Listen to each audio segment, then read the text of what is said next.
Hi, I'm Mark with Ovient, and today we're going to talk about body language for presentations. The key thing you want to remember is that when you're presenting, or when you're speaking in public, you want to make sure that your gestures, your hand movements, all take place in this area from your shoulders to your waist. We call this the presentation strike zone. As long as my hands are moving in this space, the audience can look at me and they can see my hands and my face at one glance. If I move my hands outside of the strike zone, for example, down by my sides, I can talk like this and it looks okay, but I don't look very engaging. Behind my back, well, maybe I'm waiting for something. Here, probably have to go to the bathroom. I don't recommend it. Hands in the pockets? Not good, you're outside of the strike zone. Keep those hands up here. Now there is one exception. If I want to draw the attention of my audience to something outside of this area, for example, take a look at this slide. If you notice, as I pointed to the slide, your eyes followed my hand and looked over there. When you want to draw your audience's attention to something outside of that area, purposefully move your hand outside of the zone and bring their attention where you'd like them to focus. That's all for today. Thank you.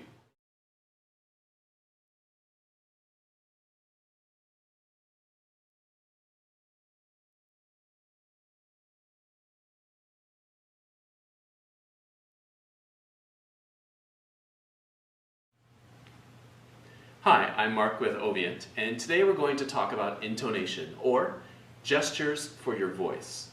Now you're probably familiar with hand gestures. For example, all of you have seen my videos before. There was a gesture, all of you, on the one hand, on the other hand. What you probably don't realize is that you can add gestures to your voice as well. It's important for businesses to take care of their employees. If you noticed, I raised my voice, the pitch of my voice, on important, businesses, care, employees. Think of your voice as having 3 levels. At the very top, or level 3, that's the top of the range of your voice. It's important, important. My voice is never there when I'm speaking naturally, but when I hit something that's really important, I hit number 3. 2, that's your resting voice. When you're speaking naturally, your voice is generally going to be at a level 2. And finally, 1. If you relax your voice and talk like this, it'll be very boring to listen to and very quiet, and I will not be able to tell what information is important. The lower pitch, the 1, at the bottom of your range is important also. At the end of your sentences, it's important that you let your voice fall to that 1 level. That will show that you really believe in what you're saying. Silicon Valley is an excellent place to live. Excellent place to live. Silicon Valley is an excellent place to live. See, if I go up at the end of my sentence and hit that 3 pitch at the end, then my voice does not sound so confident. Good morning. Again, fall to 1.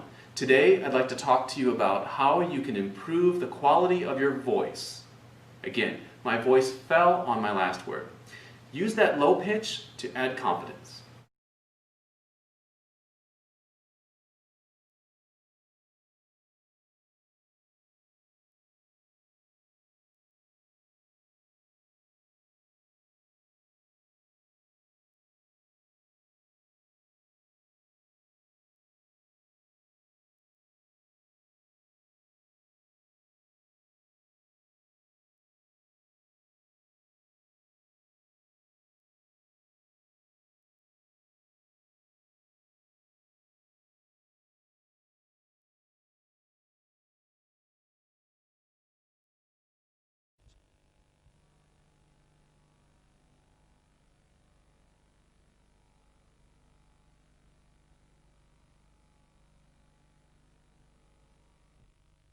Important in understanding the production process.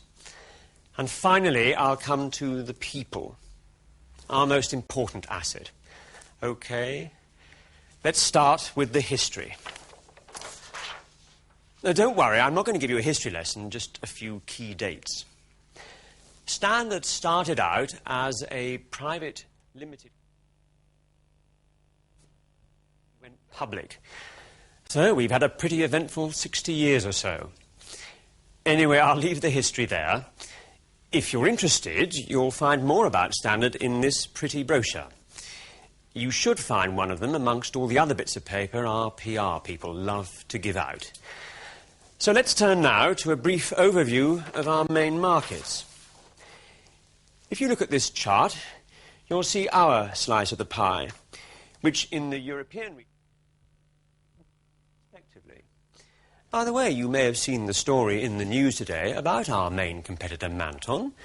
It seems they're going to bring out a new product which could seriously infringe the copyright lawsuit. So we'll have to wait and see how the market reacts. Anyway, let me get back to what I was saying about new markets for Standard. I think we have to say that nobody really knows what the next century will bring. What's for sure is you need people who can adapt quickly.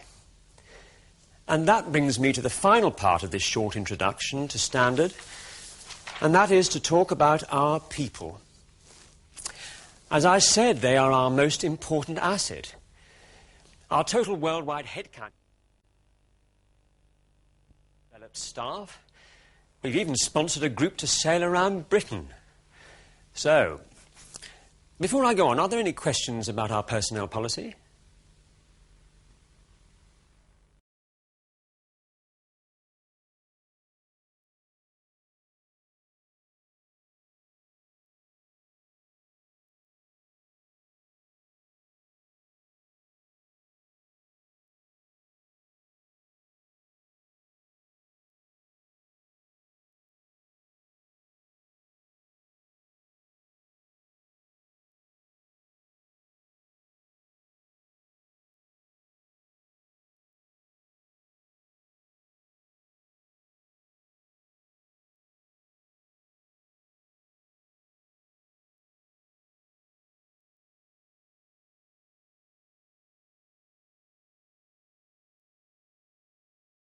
Unit 4.4, Emphasis 4, Task 1. Each example is said twice. 1. The results were particularly disappointing. The results were particularly disappointing. 2. The risks are extremely high. The risks are extremely high. 3. The figures are hardly encouraging. The figures are hardly encouraging. 4. The project is almost complete. The project is almost complete. 5. We all know that this is a really difficult market. We all know that this is a really difficult market. 6.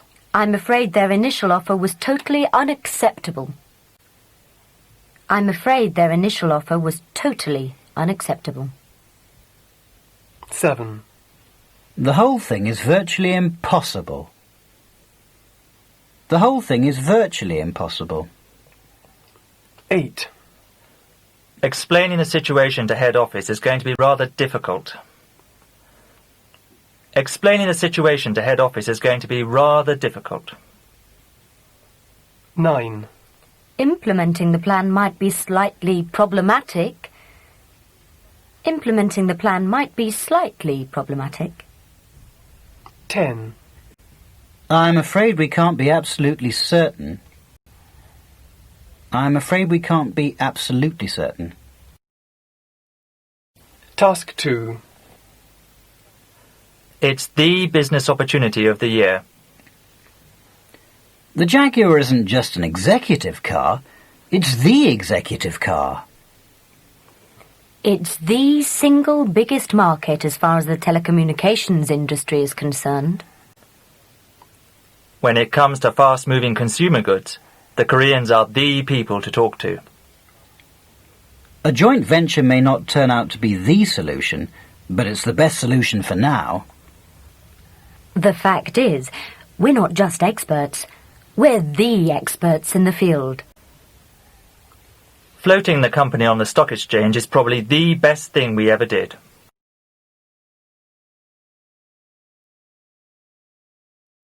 Unit 4.5, Emphasis 5, Task 2. 1. It's not just that Kojima are one of the biggest construction companies in Japan. We also need to remember that they are one of our best customers.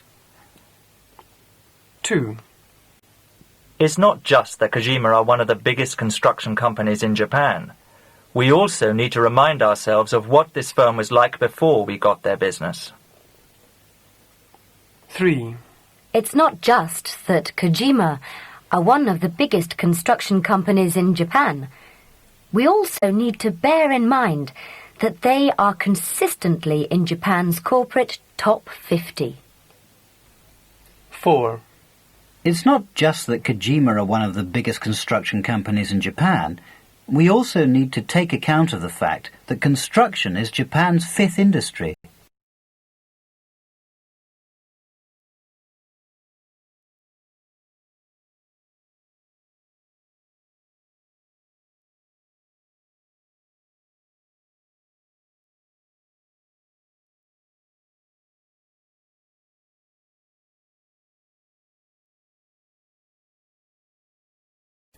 Unit 4.7, Softening 1.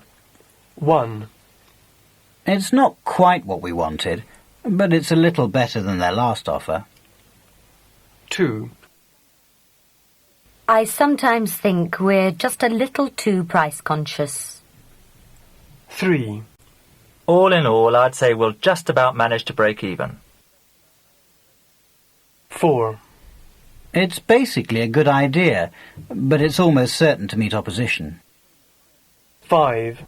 I'm fairly pleased with our performance and, all in all, it's been quite a good year. 6. In Northern Europe, the response to our mail shots has generally been rather poor, and I think that's partly the result of deciding to target only large firms. 7. We've probably done a bit better than we expected this year, although I have to say that net profits are still rather low. 8. We had a few minor hiccups during the launch, and it's been pretty hard work getting the advertising right, but everything's more or less okay now. 9. The procedure is virtually foolproof. If we do occasionally make slight errors of judgment, they're usually fairly easy to put right. Unit 4.8, Softening 2. 1. These figures are very disappointing. Well, they're certainly not very encouraging, I have to admit. 2. The shareholders are going to be furious. Well, they certainly aren't going to be very happy, that's true. 3. Won't it be difficult to change strategy now? Well, it certainly won't be easy, but you don't need me to tell you that. 4. This looks like a declining market to me. Well, it's certainly not a growing one, I'll grant you that. 5. It seems like the Paris Expo was a total disaster. Well, it certainly wasn't a complete success, I'm sorry to say. 6. These tariffs are going to be a major problem. Well, they're certainly not going to be much of a help, that's for sure. 7. So, we can expect another slump then.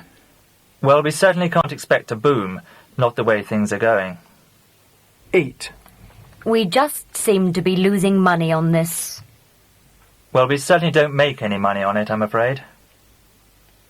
9. We've come out of this pretty badly. Well, we certainly haven't come out of it very well, and there's no point denying it. 10. How long can things continue to get worse? Well, they certainly won't get better overnight, and I can't pretend that they will. Unit 6. Body Language. Language Knowledge. 1. You are going to hear 8 short extracts from different presentations. As you listen, decide whether the language in each extract is being used to emphasize or minimize the message, and complete the table. The first one has been done for you. A. I think we have to get this into perspective. It's just a minor problem. It's nothing serious. B. I'd like to make a suggestion. Perhaps we could consider moving our production northwards. C. I'm afraid we can't get away from it. Our pitifully low quality levels are threatening the future of this company. D. I've got to say that I've never heard such a ridiculous argument. There is no way we can consider taking this sort of action. E.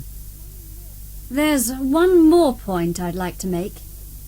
It's absolutely essential we make money on this product. F. We've got a little bit of a problem here. Perhaps it's not central to our business, but I tend to think we should talk about it briefly. G. In a way, I would say this is quite important. On the other hand, I realise we've got quite a full agenda today. H. Before we go any further, let me say this has been an extraordinary year, and we've seen some truly remarkable achievements.